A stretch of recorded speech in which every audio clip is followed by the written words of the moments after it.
రాష్ట్ర రాజధాని అమరావతికి చట్టబద్ధత కల్పించడంపై కాంగ్రెస్ పార్టీ తెనాలి నియోజకవర్గ ఇన్ఛార్జ్ డాక్టర్ చందు సాంబశివుడు హర్షం వ్యక్తం చేశారు.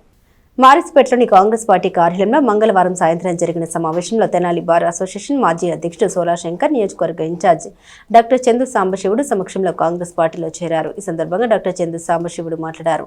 మన రాష్ట్రానికి రాజధాని అమరావతిగా డిక్లేర్ అయిన సందర్భంగా కాంగ్రెస్ పార్టీ తరపున రాష్ట్ర ప్రజలకు అభినందన తెలియజేశారు. ఈ కార్యక్రమంలో తెనాలి టౌన్ ప్రెసిడెంట్ పొన్నూరు నాగసూర్య శశిధర్రావు, గుంటూరు జిల్లా general secretary NM Shetty Sivaramakrishna Prasad, Tenali town ఉపాధ్యక్షులు గుర్రపు Dwaraka Srinivas, Penugonda Shivakumar, P Steven Babu, Bhima Ramesh, why Shankarrao, yes Subbarao, K Koteswararao, P Karthik Babu, B Srinu, ఎన్ మల్లికార్జునరావు తదితరులు పాల్గొన్నారు.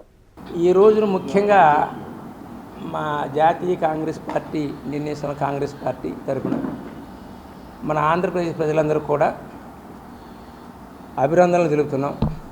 ముఖ్యంగా మన రాష్ట్రానికి అమరావతి రాజధాని గెజిట్లో పబ్లిష్ చేయబడింది. ఎందుకంటే ఇది ఇంతకుముందు పార్లమెంట్లో రెండు లోక్సభ, రాజ్యసభలు అయిపోయిన తర్వాత అక్కడి నుంచి ప్రెసిడెంట్కి వెళ్ళి ప్రెసిడెంట్ దగ్గర యాక్సెప్ట్ చేసి, రాష్ట్రపతి యాక్సెప్ట్ చేసి ఇది డిక్లేర్ అయింది. మామూలుగా దీనికోసం అంత కష్టం ఉండాల్సింది కాదు. వైసీపీ అధ్యక్షుడు జగన్మోహన్ రెడ్డి గారు చేసినటువంటి నిర్వాహకం వల్ల ఇది చాలా కాంప్లికేటెడ్ అవుతాం. రొటీన్గా జరగాల్సిన దాన్ని ఇదేదో పెద్ద గొప్పగా జరిగిపోయినట్టుగా క్రియేట్ చేయబడింది. సరే, ఏదో ఒక తప్పు జరిగిన దాన్ని సరి చేస్తాం, మంచిదే, దాన్ని మేము స్వాగతిస్తున్నాం. ఈ సందర్భంగా నేను చెప్పేది ఏంటంటే, అమరావతిని మొట్టమొదటి నుంచి కాంగ్రెస్ పార్టీ కానీ, జాతీయ నాయకత్వం, రాష్ట్ర నాయకత్వం కానీ ఇక్కడ మరీ ముఖ్యంగా నేను చాలా సపోర్ట్ చేసుకుంటూ మాట్లాడాను. మొట్టమొదటి నుంచి నిరాహార దీక్షలు కూడా పార్టీ తరఫున రోజు కూర్చోవడం కూడా జరిగింది. ఈ అమరావతి ఉండటం వల్ల ఏంటంటే, మేము మొట్టమొదటి నుంచి చెప్పింది ఏంటంటే, ఆంధ్రప్రదేశ్ రాష్ట్రంలో అక్కడ చిత్తూరు నుంచి అనంతపూర్ నుంచి ఇక్కడ ఇచ్చాపురం వరకు మధ్యలో ఉంటాం. అటు 12 ఇటు 12 నియోజకవర్గాలన్నీ జిల్లాలన్నీ మధ్యలో ఉంటాం. తర్వాత ఇక్కడ విజయవాడకి మంచి రైల్వే స్టేషన్ ఉంటాం, ఇంటర్నేషనల్ ఎయిర్పోర్ట్ ఉంటాం.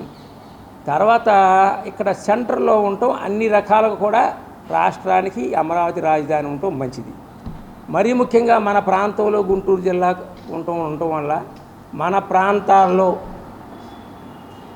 భూములు తిరుగు ఉండటమే కాకుండా ఇక్కడ చాలామందికి ఉపాధి అవకాశాలు లభిస్తాయి. చిన్న కారు ఉద్యోగాలు చాలామంది ఇక్కడ లభిస్తూ ఉంటాయి. తర్వాత మిగతా అన్ని రకాలకు కూడా దగ్గరలో మనం ఇక్కడ వెళ్ళాలంటే, హైదరాబాద్ వెళ్ళాలంటే ఒక రోజు పట్టేది. ఒక రేతి వెళ్ళటం, మళ్ళీ అక్కడ ఒక రోజు ఉంటాం, మరుసటి రోజు ఉంటాం, ఇక్కడ 1 గంట వెళ్ళి పని చేసుకురావచ్చు. ఈ రకంగా అమరావతిని మేము స్వాగతిస్తూ మనకు మంచిదని చెప్పి చెబుతున్నాం. ఒక్కడ చెప్తున్నాను, గుర్తుపెట్టుకుని ఆ రోజు కూడా వెనక్కి తీసుకోవాలండి. అప్పుడు ఎవరైతే ఈ రీఆర్గనైజేషన్ యాక్ట్ చేశారో జయరాం రమేష్ కీలకమైన వ్యక్తి, కాంగ్రెస్ పార్టీ నాయకుడు.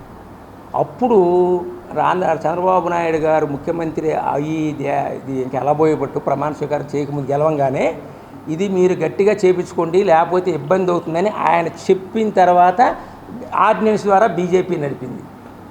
అది కూడా కాంగ్రెస్ పార్టీ చాలా ముందు మన ఆంధ్రాకి ఏ రకంగా కూడా అన్యాయంగా అది కూడా చెప్పింది.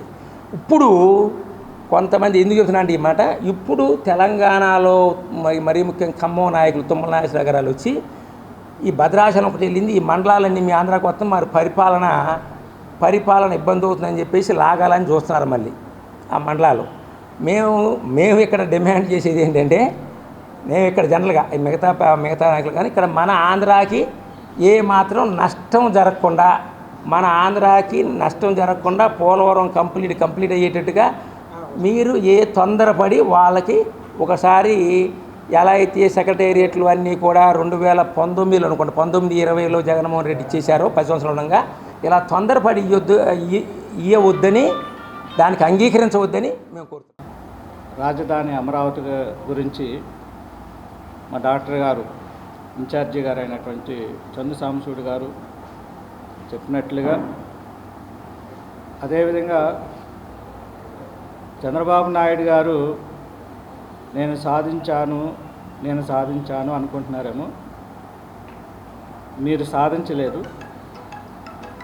కాంగ్రెస్ పార్టీ మిమ్మల్ని గెలిపించింది. పైన కేసీ వేణుగోపాల్ గారు ఆమోదం తెలపటం వల్ల మనకి అమరావతి ఇదని చెప్పని ఈ రోజున మనకి ఒక నిర్ణయానికి రావటం జరిగింది. ప్రజల్ని దృష్టిలో పెట్టుకొని కాంగ్రెస్ పార్టీ ఎప్పుడూ కూడా అన్ని విధాలుగా ముందుంటుందని తెలియజేసుకుంటూ సెలవు తీసుకుంటాం.